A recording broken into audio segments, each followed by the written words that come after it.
নমস্কার বন্ধুরা, আমি বর্তিকা। তোমরা দেখছো বর্তিকার রান্নাঘর। আজ তৈরি করব ঝিঙে আলু দিয়ে রুই মাছের তরকারি। তাহলে তোমরা দেখতে থাকো।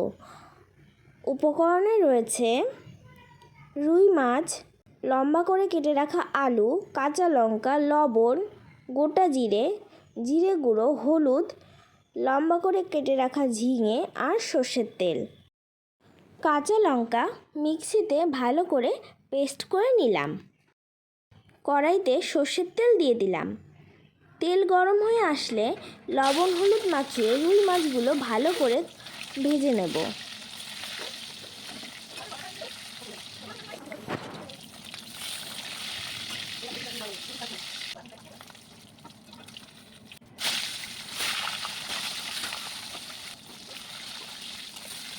ভালো করে সব মাছ ভেজে নিয়েছি, এবার তুলে নিলাম। ওই তেলে লম্বা করে কেটে রাখা আলুগুলো ভেজে তুলে নিলাম।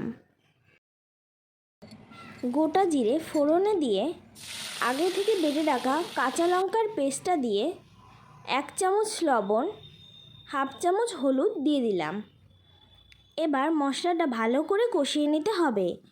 মশলা থেকে তেল ছেড়ে আসলে কেটে রাখা ঝিঙেগুলো দিয়ে কিছুক্ষণ কষিয়ে নেব। 2 মিনিটের জন্য ঢাকা দিয়ে রাখব।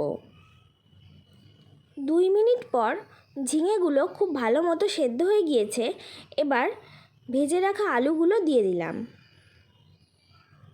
আরও কিছুক্ষণ কষিয়ে নিয়ে গরম জল দিয়ে দেব পরিমাণ মতো। এবার ঝোলটা ফুটে ওঠার অপেক্ষা।